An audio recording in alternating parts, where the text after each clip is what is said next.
tetangganya anu diajakan ngaji teu daek, diajakan salat teu daek, diajakan zakat teu daek, diajakan ibadah teu daek sebab katungkul ku neangan dunia. Ieu dongeng Imam Ghazali sorangan boga tatangga.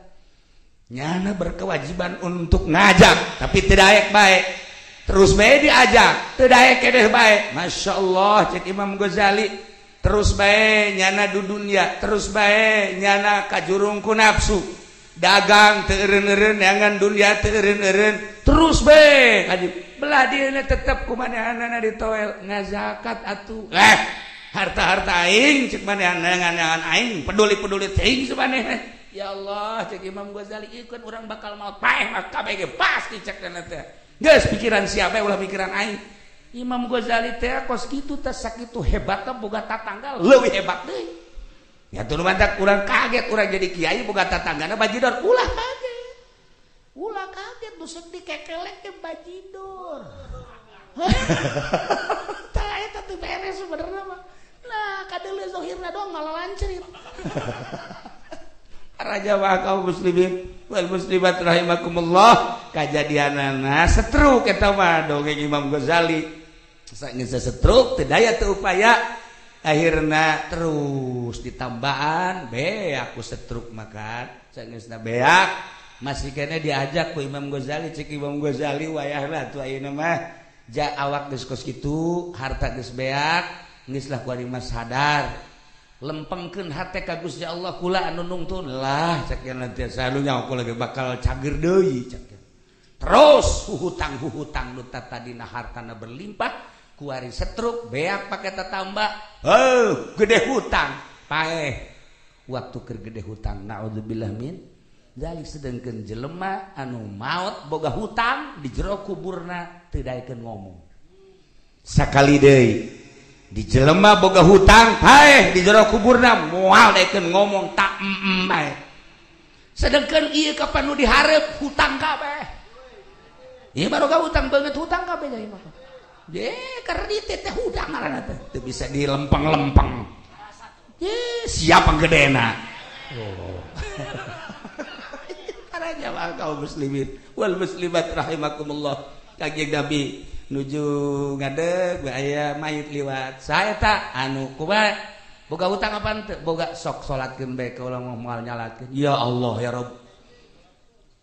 Isu pagetona aya deui nu liwat saha eta mayit saha pulat boga hutang teu boga salatkeun bae terus kumaraneh kula moal nyolatkeun ka jelema nu boga hutang ya Allah ya Rabb emang kunaon kitu ya Rasulullah di jero kuburna teu daekeun ngomong urang teh kapan asup ka alam barzakhan disambut ku ahli-ahli kubur ku bapa urang ku emak urang mun geus areueuh ku anak urang ku tetangga urang kabeh asup ka jero kubur teh nah Haji Mamin pelukannya biasa cara alam urang kieu nah begitu ditanya kumaha kaayaan waktu ditinggalkeun kumaha keluarga kumaha anak kumaha tetangga kumaha dan lain sebagainya ngobrol biasa tapi aya jelema ditanya teu daek ngobrol teu daek ngajawab kumaha keluarga teu daek ngajawab kumaha anak teu daek ngajawab kumaha tetangga teu daek ngajawab sama sekali bae kapeu barang ditanya horenganan ieu jelema nu maotna teh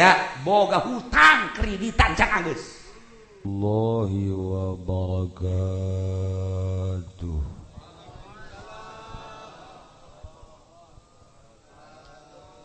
Alhamdulillah wassalatu wassalamu ala Rasulillah Muhammad ibn Abdullah wa ala alihi wa sahbihi wa mawala amma ba'd. Faqala Allah ta'ala fil Qur'anil Karim wa huwa asdaqul qailin. A'udzu billahi minasy syaithanir rajim. Kir fa inna dzikra tanfa'ul mu'minin alai langkung dipayun urang sami-sami nyanggakeun puja sinareng puji ka Gusti Allah anu maha suci nu parantos masihat tina rupa-rupa nikmat ka urang sadayana terutama nikmat anu kacida pisan agengna nyaeta nikmat iman sinareng Islam. Shalawat sinareng salam mugia dilimpahkeun ka junjunan alam Kangjeng Nabi urang Kangjeng Nabi Muhammad sallallahu alaihi wasallam katut ka para kaluargina oge ka para sahabat-sahabatna rawuh para tabi'in atba' tabi'in al-mukarramun para alimil ulama para asatid para tokoh masyarakat bil khusus para tamu-tamu anu ti tebih aya anu ti Bekasi ti Cisoka ti Balaraja aya nu ti Solean aya macem-macem ya tamu bil khusus pisan ke keluarga duka nu dinasah ieu orang paham perasaan-perasaan keluarga. Tapi alhamdulillah malam ieu urang kumpul di bumi almarhum dengan tujuan anu sami yakni ngabesuk ngadoakeun ka almarhum al-maghfurlah. Ku ayana sakitu urang kedalkeun mudah-mudahan anjeunna dihampura sakabeh dosana tarima sakabeh amal ibadahna dilegakeun tur dicaangkeun di kuburanana dipasihan kanikmatan kubur ku Gusti Allah Subhanahu wa taala. Keluarga anu ditinggalkeunana mudah-mudahan dibere salalabar, dibere tawakal, tur urang ge sarua kumpulna di dieu mudah-mudahan na itibar kana kepulangan almarhum. Kalayan inayah ti Gusti Allah alhamdulillah urang kumpul di dieu babarengan maca ayat-ayat suci Al-Qur'an, zikir, urang kirimkeun ka almarhum nu di alam itu manggis teu butuheun jauh, teu butuheun jeruk, teu butuheun kopi, nyana mah butuh ge doa. Urang mah percaya kikiriman urang bentuk doa-doa sodakoh teh datang kanu bersangkutan. Tapi sebagian mah aya anu henteu percaya geus paeh mah paeh. Jadi akur jeung kebo meureun gitu ja. Jeung sapi beda aturanana urang mah atuh manusia loba kahayang jeung hirupna urang mah aya awal aya akhir aya kebo mah atuh sakitu da bae eueuh dongeng-dongengna sapi eueuh dongeng-dongeng nu mantak sabenerna mah urang salila hirup teh keur nyieun sejarah encan maut sejarah-sejarah urang ku urang diungkap dibaca. Urang sok dongeng letik masa letik naik masa remaja naik masa dewasa. Bahkan aya nu geus masa anu geus teu layak hirup. Geus teu layak hirup tapi masih kena hirup. Ya sejarah salila hirup urang teh maca sejarah. Urang maca sejarah Kangjeng Nabi Adam, sejarah Kangjeng Nabi Idris, sejarah Kangjeng Nabi Nuh, sejarah Kangjeng Nabi Sulaiman, sejarah nabi termasuk Kangjeng Nabi urang Kangjeng Nabi Muhammad sallallahu alaihi wasallam. Salila hirup Kangjeng ku urang dibabaca. Di memeh lahir, hamilna, lahirna, datang ke masa kanak-kanakna, masa remajana, ku urang dibabaca di maulidan. Beuh, asal maulidan bae ge Ki Nurjaya, Ki Fudoli, Habib Rozak. Ieu mah setengah jelema panjana mah. Baca sejarah, ku urang dibaca sejarah Kangjeng Nabi. Aya Isra Mi'raj sejarah. Sabodo tama Muhammadiyah Persib. Nuturkeun urang deuk teh urang bae nambahan ilmu urang. Nyana mah kajen geus jana-jana urang-urang. Nu jelas bae nyana mah encan meunang petunjuk nu sabenerna mah. Encan meunang petunjuk sebab lamun urang macaan kitab jelema anu terus bae macaan hadis tapi henteu ngaguru ngahadisna, teu ngaguru ka ahli fikih bakal mikung jelema.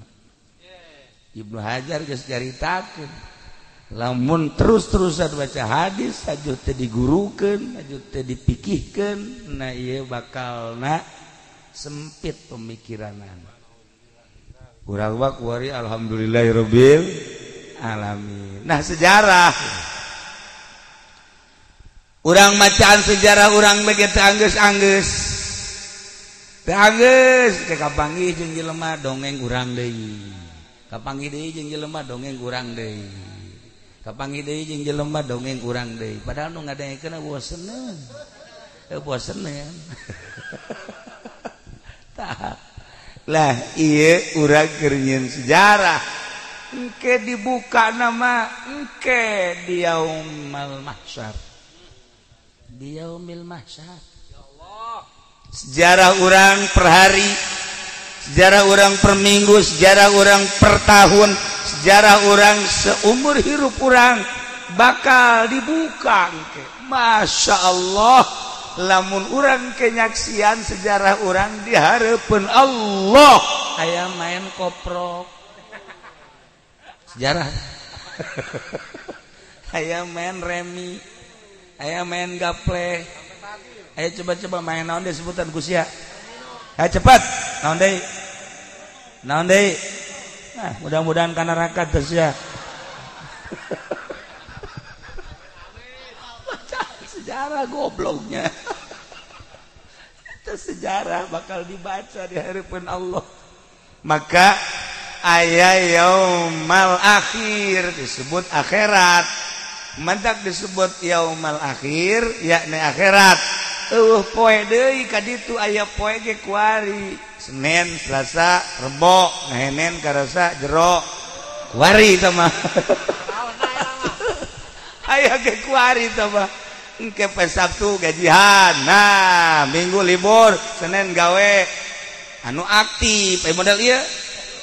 Naon atunya namanya geus teu nyaho poe nya mah. Nyaho poe. Hayang nyandung. Iya sejarah. Masya Allah bakal diungkap sejarah urang.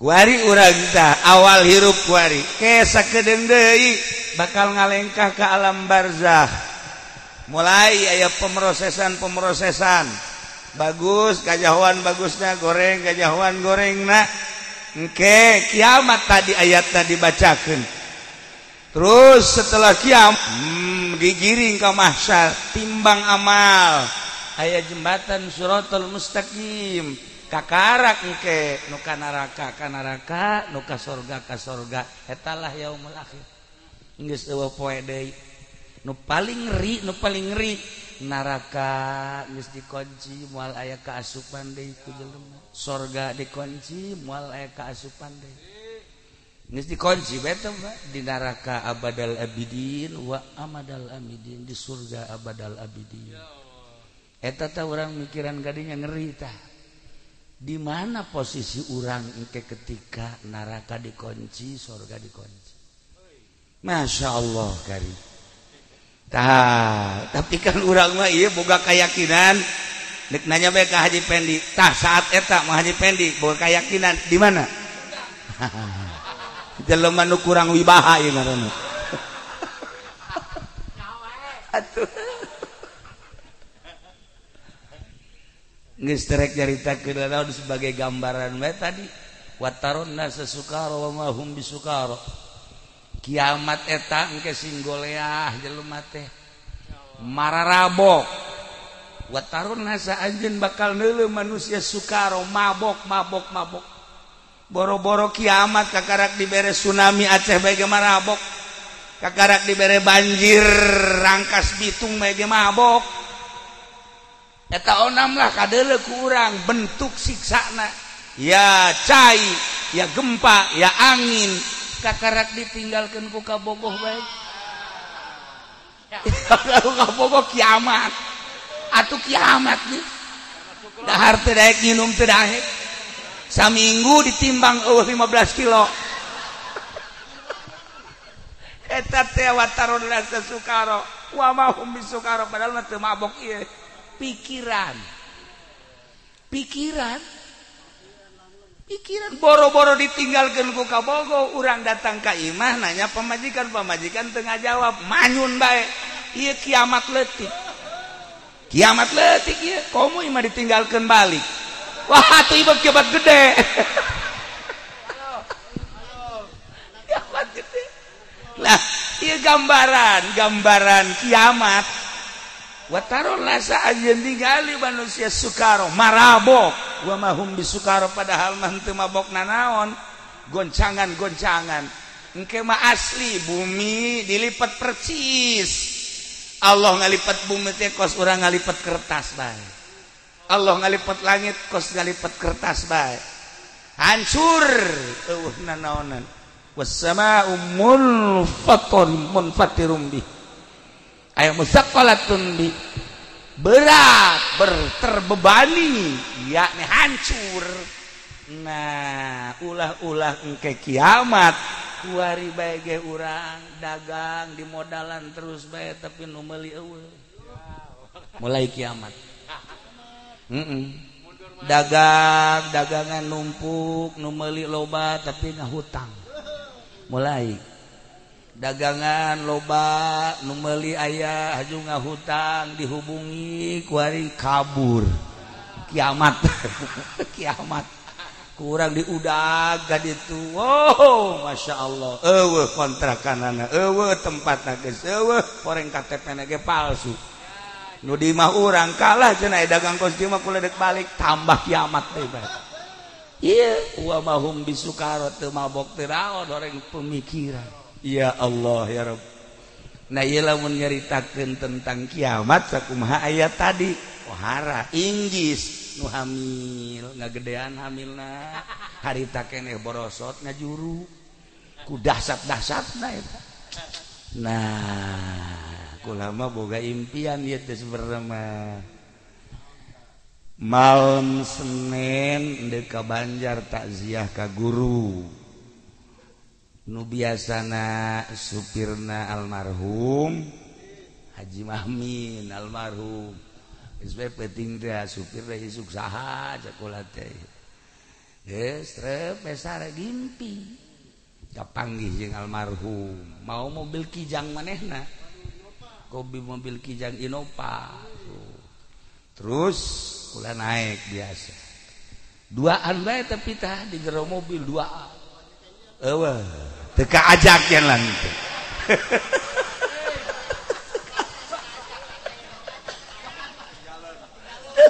je boro-boro kaajak inget gente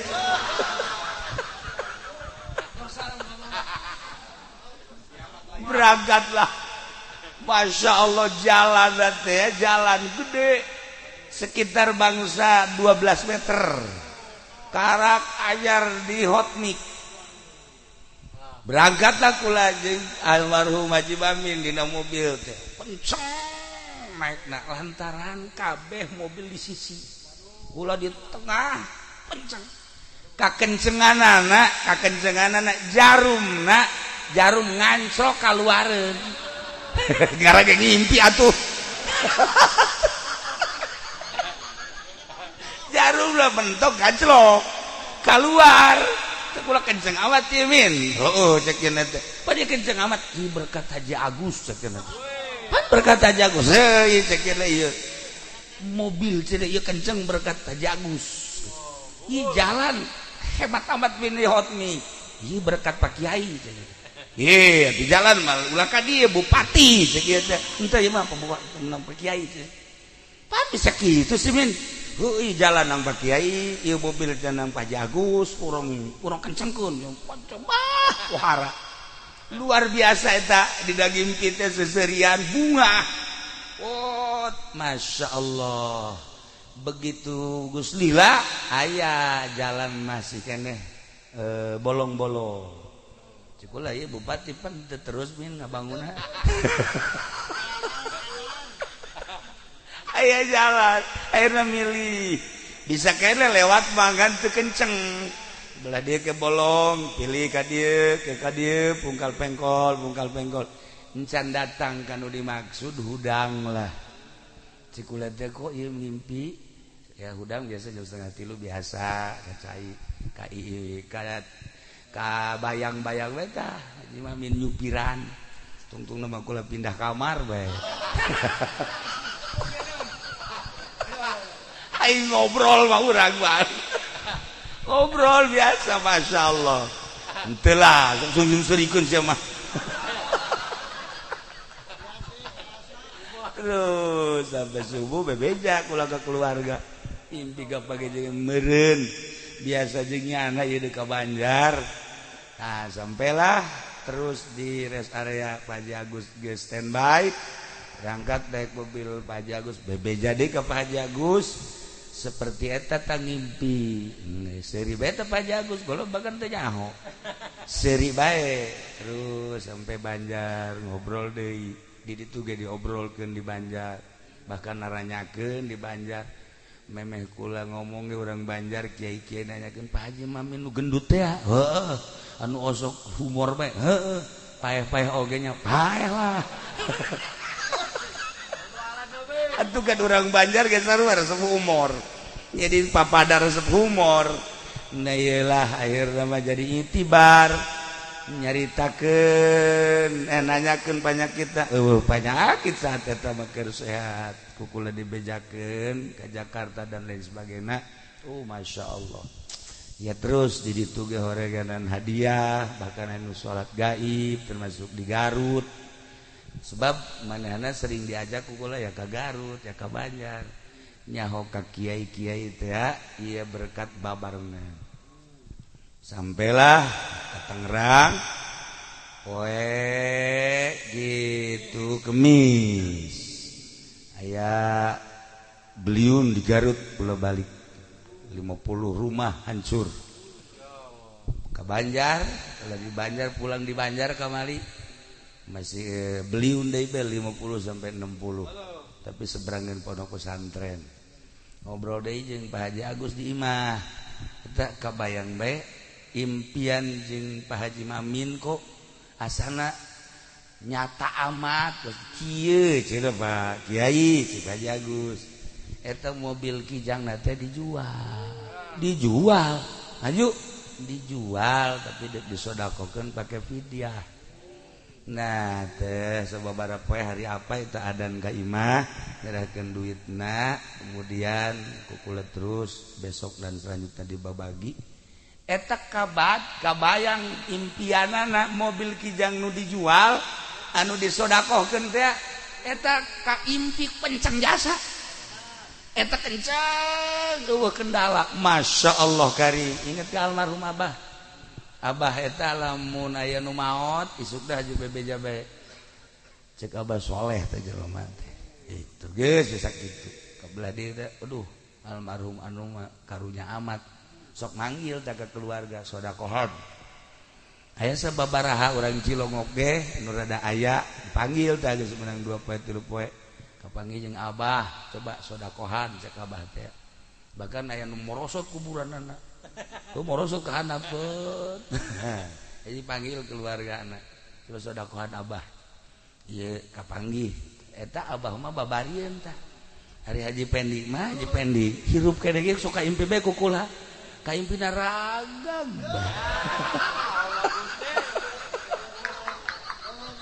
eueuh geunana nya mah hatu sesuai jeung hatena meureun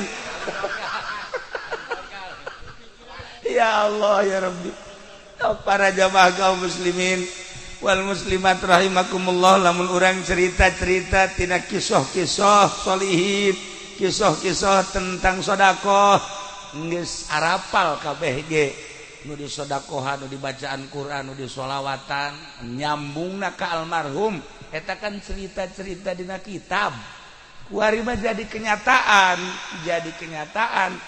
naon kitu ngaranna kalakuan jeung pagawean anu dilaksanakeun ku keluarga kok kaimpi ku kula nu pertama balik deui ngalayat ka dieu begitu ngalayat poek luar biasa jelema naranya kabeh ka dieu mana mayitna mana kok poek amat sih moal poek amat jol caritana eta kan impian kula jung rekon-rekon kabehan loba marawalilin tah karak caang jaieu horeng mayitna teh akhirna lilin diperbanyak make lampu bahkan akhirna mah jadi naon karana ieu lampu hirup caang kabehan ngaromong alhamdulillah Pak Kiai datang Pak Kiai mah caang tadi mah poek nah tapi ieu mah datang kula ge poek bae nya teu daek caang-caang aya naon meureun teh poek we teu daek caang-caang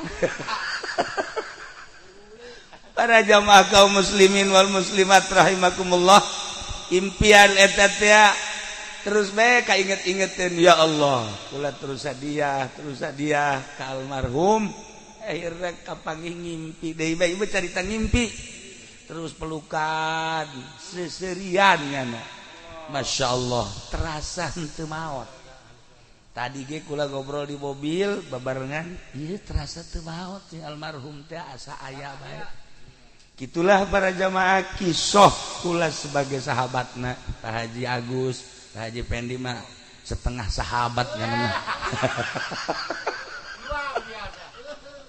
tah di mobil teh jadi maksudna kieu osok lalagaan osok dihina emang hinain meureun nya hiduaan ieu dihina bae ku kula jeung almarhum tapi ujung-ujung nama lain maksud ngahina hanya gurau-gurau di mobil supaya hidup suasana supaya ulah jenuh akhirna bahkan geus boga ngaran khususnya nama di mobil teh nang Pak Haji Agus nang ngaranana nu ieu ngaranna si Santung nu ieu ngaranna si Saran jadi aya si Saran mah eta mah nya nama baheula zaman wahwe nu kaluar teh gaang we eta si Saran para jamaah kaum muslimin sekedar hiburan di mobil supaya ulah jenuh makana Bandung Garut Banjar bahkan ke Jawa nah ieu henteu pernah jenuh ketika orang di mobil suasana menjadi hidup. Para jamaah kaum muslimin wal muslimat rahimakumullah ieu nu hese ge urang teh nempo ka hareup urang geus apal bakal paeh tapi teu katempo eta paeh urang teh geus apal setiap ngaji setiap surah aya kuburan teka tempo eta kuburan. Urang geus apal setiap ngaji ayat tadi jelaskeun aya akhirat teka tempo. Bahkan urang nangieun Allah, Allah na bareng jeung urang. Gerak urang nang ngagerakeun Allah, hirup urang nang ngahirupeun teu kadeuleu eta Allahna. Teu kadeuleu Allahna. Datang ka ayeuna ieu hirup tinggal sajengkal deui ka kuburan teh Allahna teu kadeuleu. Nu kadeuleu teh birit. Birit nu kadeuleu. Pangraosna.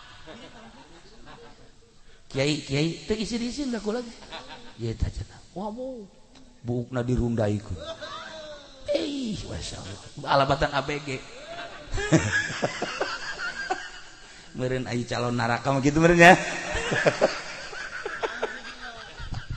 Nauzubillah min dzalik. Nah, eta kan berarti kan teu kadeuleu maot, teu kadeuleu kuburan, teu kadeuleu jembatan Shiratal Mustaqim. Belah dieuna teu kadeuleu Allah. Mantak wani ku teu kadeuleu Allah ngeridit wani padahal haram. Ya Allah. Teu kadeuleu Allahna WA-an teh waktuna sahur biasana waktu sahur tahajud. Maca Quran, maca sholawat WA-an.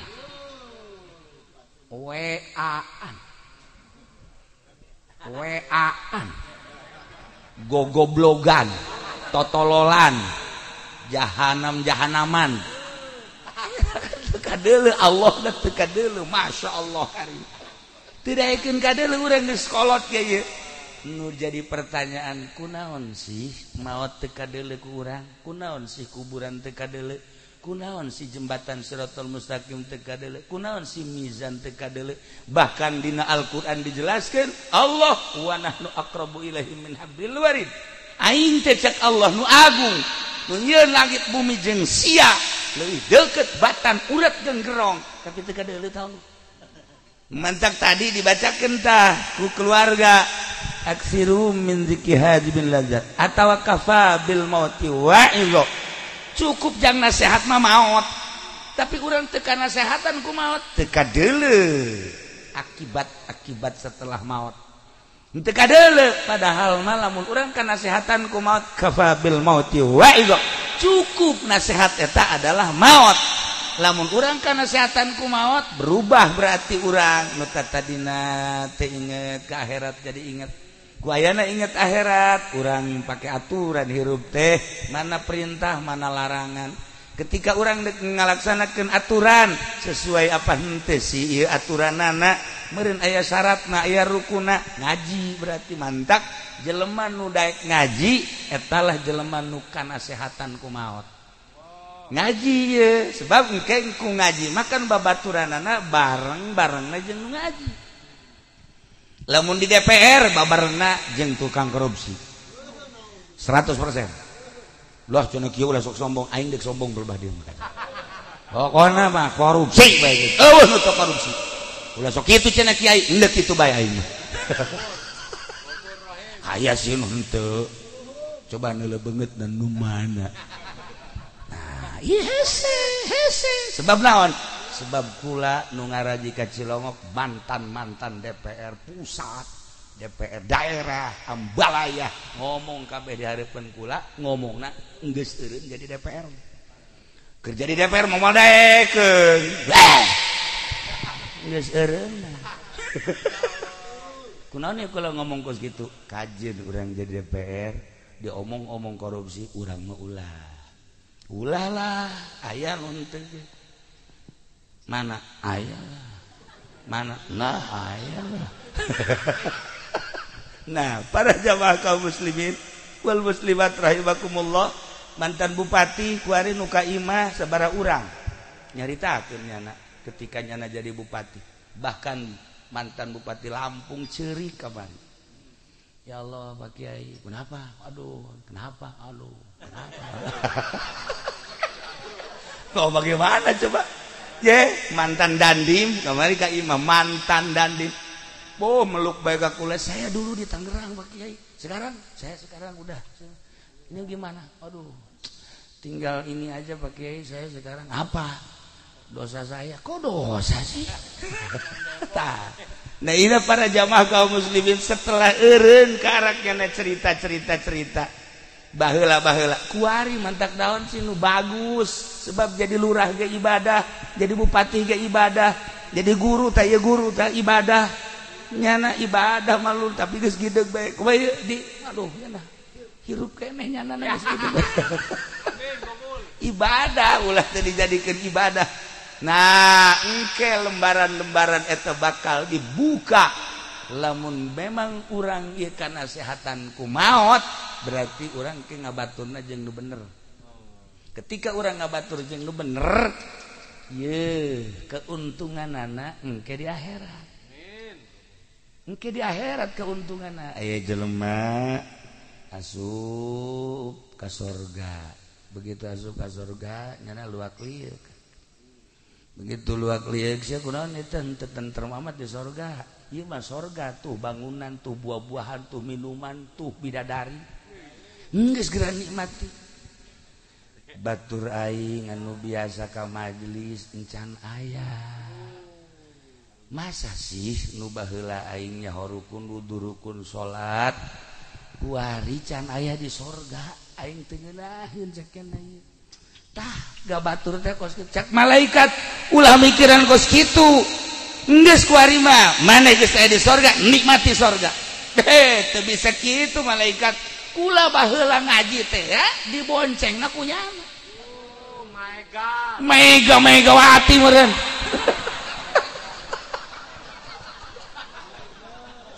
ulah kan ka majelis dan boncengan jeung nyana kula ka majelis baheula kan diajakna ku mobil manehna banyak kula geus di sorga nyana nu ngajakna can aya teu bisa malaikat ye atuh ieu mah geus lain urusan geus geurana teu bisa tetep kula mah deuk hayang di mana tempatnya na masyaallah eta babaturan sabaca kitu akhirna kelantaran malaikat neuleuh di sorga ngalamun kan teu betah masa di sorga ngalamun ya atuh aya di pondok mah ngalamun wajar maksudnya di kampung pondok atuh aya di surga mah ngalamun mas akhirnya malaikat kan bebejak ka Gusti Allah ya Rabb aya naon di surga aya nu ngalamun masa di surga ngalamun justru ieu teu kaharti kenikmatan sakitu lobana tapi tetep ngalamun hayang naon bejakeun tanya cenah nyana yang kapanggih jeung babaturanana teangan cek malaikat aing geus bebejak ka Gusti kusabab maneh ngalamun ditanya ku Gusti Allah naon lamunanana aya gapanggih jeung babaturan kita teangan ku nyana aya keur kakerekan nyana di neraka aduh sia ieu di neraka beungeut sia pendi jadi kieu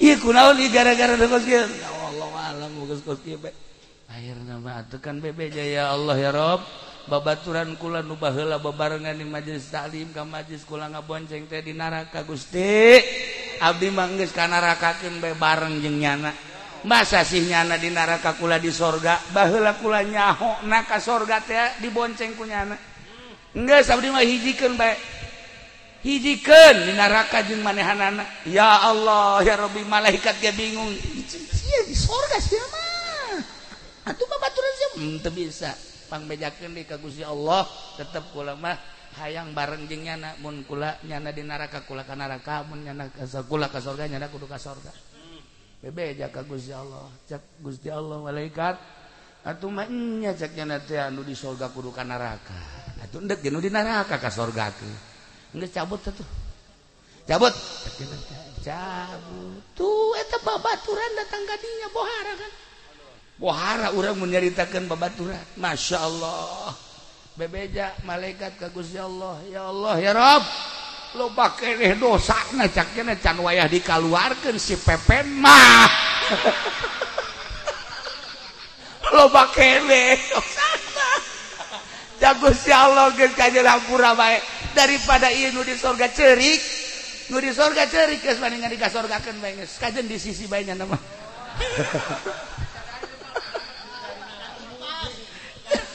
air raya etalah sekedar cerita gambaran babaturan ieu mah gambaran babaturan akhirat seperti eta. Masya Allah karim aya deui begitu ditimbang amal plek jore salat mah salat teu husu puasa mah puasa pagon bae sodaqoh gitu kayaknya ngaji hayang kalem bae mamaca mah oh sok kutub robani waduh wow wah pokoknya geus teu beres bae lah pokoknya begitu timbang amal kan gorengnya. Ya Allah ya Rabbi pendi sia mah ieu cek malaikat tetep bae sanajan beramal neraka. Cek aja pede atuh istirahat lah cek. Manya guru langsung ka neraka bage istirahat. Istirahat. Kapan jeung Rusdi? Haji Rusdi ge ditimbang sarua bae. Sarua jore. Cak aja pede, cak aing ge. Sarua ya jeung aing geus emang di dunia na geus sia bareng jeung aing atuh bareng ieu mah ka neraka atuh sarua ya geus kararieu bae tapi tetep bae nya ya Allah ya Rabb ya Allah ya Rabb kira teh kumaha cek nya ieu kurang bisa jadi kos kieu nah kapan ku malaikat hai gara ka neraka ribet tempat ribet dia embung aing mah cekeun teh nungguan heula babaturan mana nu soleh aya panggil jeung Haji Agus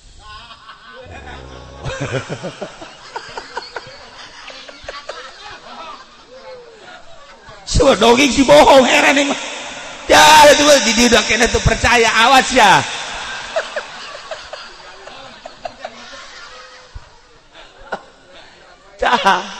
cak aja Agus kumaha sia pen iya ta bukuna ya eceng beureum kabeh sia di dieu sarua ya Allah ya Rabb geus kieu bae pokona mah aing boga amal cak aja Agus teh ya aing mah di dunya teh teu butuh amal aing mah butuh ge Allah teu butuh ka amal tah amal-amal aing nu ku aing teu dibutuhkeun jang sia geus kajeun aing mah ke kana neraka ge masalah aing mah Masya Allah dibikeun kabeh tah aing mah di dunia da ge salat teh teu butuh amal butuh ge Allah puasa aing mah teu butuh ka puasa butuh ge Allah tah jang sia tah bo diperebutkeun ku duaan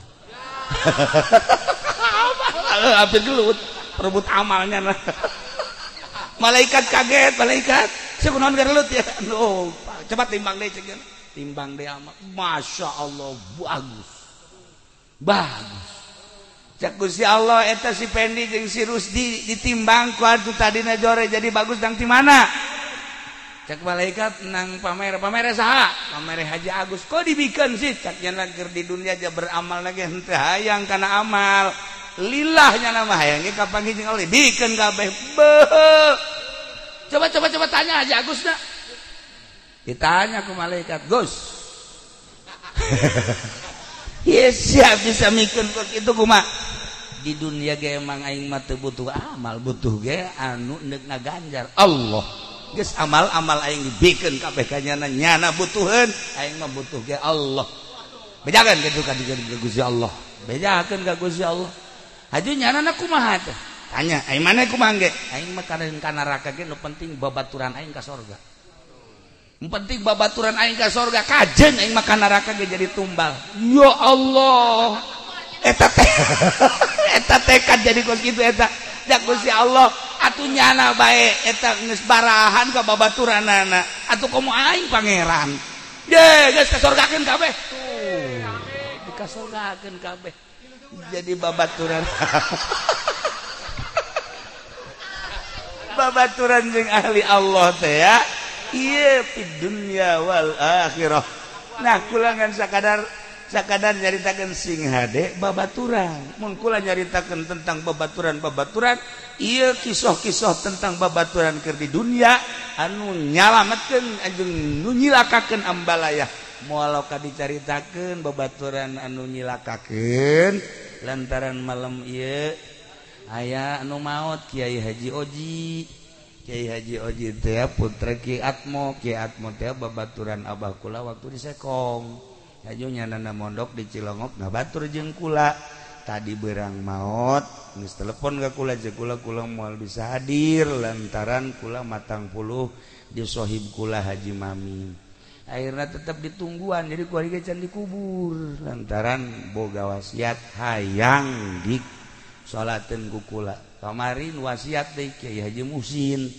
Sabulan memeh maot geus ka imah besi iraha jaganing geto ngadenge kula maot beurang atau penting Kiai kudu nyalateun kula. Geus hiji ieu ge sarua. Anu mantak ieu bah dicukupkeun sakieu padahal kula deuk nyaritakeun tentang ngabatur, aya ngabatur nu bagus sababaraha dongeng.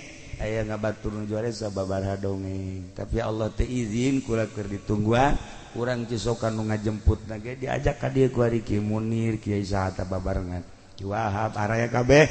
Ieu tas acara di dieu rek langsung nyalateun ka ditu ku ari keur ditungguan dicukupkeun sakieu heula nya. Nah ieu mah kieu bae heulana sakali deui kisah-kisah nu tadi sing jadi itibar hati-hati mumpung urang masih di dunia sing hade urang ngabatur supaya bisa nyalametkeun ngabungahkeun fid dunya wal akhirah. Mudah-mudahan urang bisa ngabatur jeung nu saleh, ngabatur jeung ahli Allah sehingga loba keringanan-keringatan jeung keuntungan jaga di akhirat urang kabehan menang ridho Allah Subhanahu wa taala.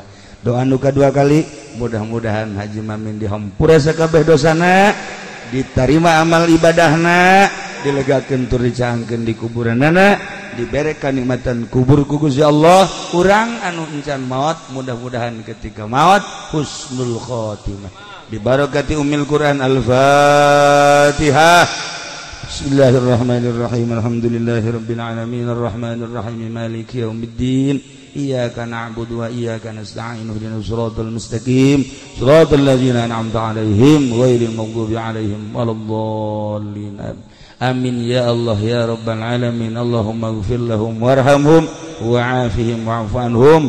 Allahumma ighfir lahu warhamhu wa'afihi wa'fu anhu wa akrim nuzulahu wa wasi' madkhalahu wa abdilhu daran khairan min darihi wa zawjan khairan min zawjihi واغسله بالماء والثلج والبرد ونقه من الخطايا كما ينقى الثوب الابيض من الدنس وافتح ابواب السماء لروحه وجاف الارض عن جنبيه ولكنه الامن والحجه يوم القيامه. اللهم ان كان محسنا فزد في إحسانه وان كان مسيئا فتجاوز عنه. ربنا تقبل منا انك انت السميع العليم وتب علينا انك انت التواب الرحيم. وصل وسلم على جميع الانبياء والمرسلين والحمد لله رب العالمين والله الموفق الى اقوم الطريق. والسلام عليكم warahmatullahi wabarakatuh. Waalaikumsalam.